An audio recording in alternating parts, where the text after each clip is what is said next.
नमस्कार, जय माता जी। स्वागत है हमारे चैनल ज्ञान की बात विद अर्चना चिंतामणि। मैं अर्चना तिवारी एक बार फिर स्वागत करती हूँ आपका और बेहद इम्पोर्टेंट वीडियो के साथ, जिसमें हम सब की ज़रूरत और सारी बातों का उल्लेख किया गया है। धर्म कब आया, धर्म का विस्तार कैसे बढ़ा, धर्म में क्या-क्या चीज़ें शुभ मुहूर्त की तरह से मानी गईं और कौन-सा एक ऐसा दिन था, जो पूरे धर्म पर महान अपना छाप छोड़ने वाला था।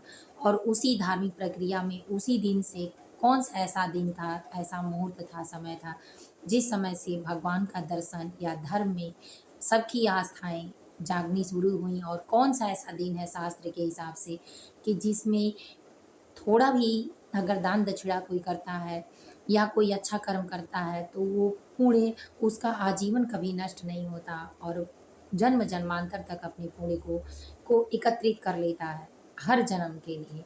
तो चलिए जानते हैं अक्षय तृतीया।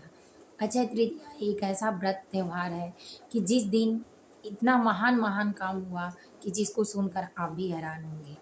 तो चलिए जानते हैं अक्षय तृतीया शुक्ल पक्ष के तृतीया तिथि को मनाया जाता है, जो वैशाख शुक्ल पक्ष होता है उस दिन क्या-क्या हुआ था, तो हमारी धर्म का उत्थान उसी दिन हुआ था। सारे देवता पृथ्वी पर भ्रमण के लिए अक्षय तृतीया के दिन ही आए।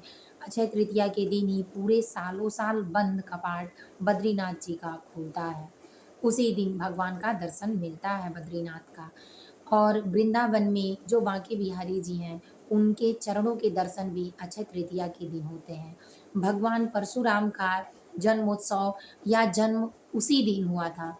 भगवान विष्णु के छठे अवतार हैं, तो उसी दिन उनका जन्म हुआ था, तो परशुराम जयंती भी अक्षय तृतीया को ही मनाई जाती है। उसके बाद जानते हैं वृंदावन का परशुराम और सभी देवताओं का विकास भी अक्षय तृतीया को ही हुआ था। अब इस दिन जानते हैं अक्षय तृतीया के दिन दान दक्षिणा करना, व्रत उपवास करना, क्या-क्या महत्व है इस बारे में जानेंगे। तो सबसे पहले जानते हैं अक्षय मीन्स होता है अक्षय जिसका कभी क्षय ना हो, क्षय नहीं हो, नष्ट ना हो। और तृतीया शुक्ल पक्ष बैसाख की शुक्ल पक्ष तृतीया तिथि को मनाई जाती है, इसीलिए तृतीया जोड़ा गया है। इस दिन भगवान विष्णु की लक्ष्मी नारायण की पूजा की जाती है, रमणा लक्ष्मी की, और भगवान विष्णु की पूजा की जाती है। इस दिन गृतराज की भी पूजा की जाती है। इस दिन भगवान जो श्री गुरुवे नमः कश्यप भगवान है, उनकी भी पूजा की जाती है।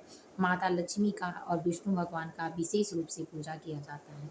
इस दिन पूजा पाठ का फल अनंत मिलता है, जिसका कोई सीमा नहीं होता। जितना जो करता है उतना मिलता है। दान पुण्य करने का भी विशेष महत्व होता है और इसको अक्खा तीज के नाम से भी जाना जाता है। अक्खा मतलब जिसका अनगिनत, अनगिनत आपको मिलेगा अक्खा तीज, जिसको तोड़ा ही नहीं जाता। आपने सुना होगा कि अक्खा मतलब ना छुआ गया है, ना तोड़ा गया है, ना इसको छुआ जा सकता है, ना तोड़ा जाता। बिल्कुल सेफ, सुरक्षित, स्वतंत्र रखा हुआ है। तो इसी तरह अक्षय तृतीया एक ऐसा व्रत त्योहार है कि जिसमें आप जो कर देंगे वो आपका सुरक्षित सेफ रखा जाएगा।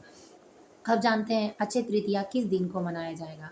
तो अक्षय तृतीया 10 मई को मनाया जाएगा और इसका समय शुरू होता है सुबह समय सुबह शुरू होता है और 11 मई को 2:50 पर समाप्त होता है। इसीलिए 10 मई को शुक्रवार पड़ रहा है और सबसे अच्छी बात है कि शुक्रवार माता लक्ष्मी का दिन होता है, भगवान विष्णु का दिन होता है। इस दिन लक्ष्मी और नारायण की उपासना जिनको करना होता है करते हैं। महालक्ष्मी, वैभव लक्ष्मी, धन लक्ष्मी, दधि लक्ष्मी, अस्मजा लक्ष्मी, ऐश्वर्या लक्ष्मी, ये सारी लक्ष्मी जो धन लक्ष्मी, धान्य लक्ष्मी, सबका निवास शुक्रवार के दिन ज़्यादा होता है। तो इसीलिए लक्ष्मी नारायण की पूजा होती है। तो लक्ष्मी नारायण के मंत्र में एक विशेष मंत्र होता है माता लक्ष्मी का कि ओम या रक्तांबुजवासिनी विलासिनी चंडासुतयश्नी या रक्ता रुधिम्बरा हरि सखी या श्रीमनुत्रदात्नी या रत्नाकर मंथना प्रकंठिता विष्णु स्वया मोहिनी सामम पाद मनोरमा भगवती लक्ष्मीश्च पद्मावती। इस तरह से इस मंत्र को पढ़ के माता लक्ष्मी की स्तुति आप जरूर कर लें। उसके बाद लक्ष्मी सूक्त और श्री लक्ष्मी नारायण सूक्त का या स्तोत्रम का पाठ जरूर करना चाहिए। अब जानते हैं कि 11 मई को 2:50 पर ये समाप्त हो जा रहा है। अब उस दिन जानते हैं कि पूजा का शुभ मुहूर्त कब है। पूजा का शुभ मुहूर्त 5:33 से शुरू हो रहा है सुबह सुबह प्रारंभ में 5:33 से इसका शुभ मुहूर्त शुरू हो रहा है और 12:18 तक शुभ मुहूर्त रहेगा। इसके बीच में अगर आप कलश स्थापना पूजा का मुहूर्त संकल्प कर लेते हैं तो और फलदायी रहेगा। अब जानते हैं कि सोना चांदी खरीदने का शुभ मुहूर्त क्या होगा। तो अक्षय तृतीया पे सोना का जो खरीदना होता है, वो कहते हैं कि जितना आप अच्छा बंगला खरीदिए, गाड़ी खरीदिए, अच्छी शुभ काम का जो आपका शुभ अवसर मिला है उसमें 2 गुना होगा आपका और अनंत तक होगा। तो जितना लोग ले आते हैं उससे कहीं ज़्यादा बढ़ता है। इसलिए इस दिन सोना खरीदना, चांदी खरीदना, धातुओं का खरीदना बहुत महत्वपूर्ण होता है, जिसमें सोना और चांदी विशेष होता है।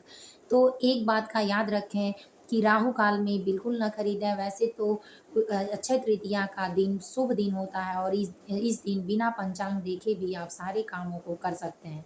लेकिन एक विशेष बात का ध्यान रखें कि जो मांगलिक कार्य का शुभ मुहूर्त होता है वो राहु से घिरा होता है, तो इसलिए उस मुहूर्त में मांगलिक कार्यों के लिए शादी विवाह बंधन जो है आजीवन होता है उसमें देखना चाहिए। लेकिन अदर कामों के लिए जो आप गृह प्रवेश करना चाहते हैं, शादी विवाह का लग्न करना चाहते हैं, जिसमें देखना दिखाना चाहते हैं, बच्चे का मुंडन करना चाहते हैं, कोई विधिवत पूजा पाठ अपने घर में करना चाहते हैं, तो इसका हर समय शुभ मुहूर्त होता है, कोई दोष नहीं होता और पंचांग भी उस दिन देखने की ज़रूरत नहीं पड़ती। अक्षय तृतीया का कभी क्षय न होने वाला त्योहार है, इसीलिए इस दिन का हर टाइम महत्वपूर्ण होता है। अब जानते हैं कि अक्षय तृतीया का जो राहु काल चल रहा है उस समय सोना चांदी बिल्कुल ना खरीदें। वो समय है 10 बज के सुबह प्रारंभ जो हो रहा है वो 10:45 तक से और 12:23 तक रहने वाला है। पूजा करने के लिए कुल टाइम आपको 6 घंटे 44 मिनट मिलेंगे, लेकिन इसके बीच में जो राहु काल है उसमें आप सोना चांदी नहीं खरीद सकते हैं। तो इसलिए जो पहले से अपने घर सोना चांदी रखे हों उसको रख के उसमें पूजा कर लें, माता लक्ष्मी को अर्पित करें। अगर आप ला पाएँ तो इसके पहले सुबह में ही जो शुभ मुहूर्त प्रारंभ हो रहा है 5:33 से, उसमें आप ले आ लें 10 बजे के पहले। इसके बाद 12 बजे के जो 12:18 तक राहु काल रह रहा है, उसके बीच के इधर बिल्कुल ना ले आएँ और 12:18 के बाद आप ला सकते हैं पूरे दिन में कभी भी। और आप शुभ मुहूर्त में अपना काम विशेष रूप से पूजा पाठ कर सकते हैं। अब जानते हैं इसमें हवन, पूजा पाठ, तर्पण, अग्नि, ये सारी चीज़ों का एक विशेष महत्व होता है। आप जितना इसमें दान दक्षिणा कर पाते हैं, अगर आप किस-किस चीज़ का दान दक्षिणा करेंगे तो आपके लिए बढ़िया होगा। आपके घर में अगर आर्थिक तंगी है तो श्री सूक्त का पाठ भगवान शंकर के मंदिर में या शिवलिंग के सामने पढ़ें बैठकर और प्रार्थना करें कि हे नारायण, हे भोलेनाथ, हे उमा महेश्वर, हमारी आर्थिक तंगी दूर करिए और आपके चरण में हमारा जो पाप है हम अर्पण कर रहे हैं इसे सदा के लिए समाप्त कर दीजिए और हमारी आर्थिक तंगी को दूर कर हमें आशीर्वाद दीजिए कि हम अपने जीवन में धर्म पे अपने मार्ग पर प्रशस्त होकर सुखी और संपन्न हो। तो ऐसा करने से आर्थिक तंगी आपकी दूर हो जाएगी। दूसरा जानते हैं कि उस दिन सफ़ेद चीज़ों का अर्पण करने से माता लक्ष्मी और भगवान विष्णु प्रसन्न होते हैं। जैसे खीर बना लीजिए, दूध डाल के हलवा बनाइए या सफ़ेद दूध, दही, मक्खन से युक्त होकर चीज़ें भगवान को, माता लक्ष्मी को अर्पित करिए। उस दिन शुक्रवार है तो विशेष रूप से खीर ज़रूर बनाएँ। सोने चांदी की चीज़ें चढ़ाएँ, ऋतु फल जैसे तरबूज, काकर, खीरा, ये सारी चीज़ें आ रही हैं तो वो दान दक्षिणा में ज़रूर दें। इस दिन जो औरतें व्रत उपवास रखती हैं उनको अपने शरीर की पूरी सुहागन की चीज़ें जैसे आप तीज और करवा चौथ में दान करती हैं उस तरह 16 श्रृंगार के साथ, साड़ी कपड़े के साथ, सोना चांदी जितनी आपकी व्यवस्थाएँ हो पाएँ वो दान ज़रूर करें। उसके बाद जानते हैं कि पितृदोष का तर्पण किस तरह से आप करके अनंत पुण्यों की प्राप्ति कर सकते हैं। 2 कलश रखें, इन 2 कलशों में एक में तिल, चावल और जौ डालें और दूसरे में सीधा चीनी और पानी डालें और दोनों पर जिसमें आप तिल डालें उसमें सिर्फ़ सफ़ेद फूल डालें और जिसमें आप चीनी और जल डालें, उस पे अपनी ऋतु फल के साथ ब्राह्मण को दान दें। हवा करने के लिए जो बीना आता है वो स्लीपर पैर का छाता, मौसम के हिसाब से गर्मी का मौसम है, उस तरह की ज़रूरतों की चीज़ों के साथ दान करें। ये आपका आजीवन पुण्य फल देगा आपको, आपके जीवन की हर तंगी दूर करेगा, सकारात्मक शक्तियों को बढ़ाएगा और कभी आप सुखी जीवन में संपन्न रहेंगे और कभी भी आपके के कोई दुश्मन के द्वारा सताया जाए या किसी के द्वारा आपको बिगाड़ा जाए, ये आपको आजीवन सुखी और संपन्न रखेगा, आपका क्षय कभी नहीं होगा।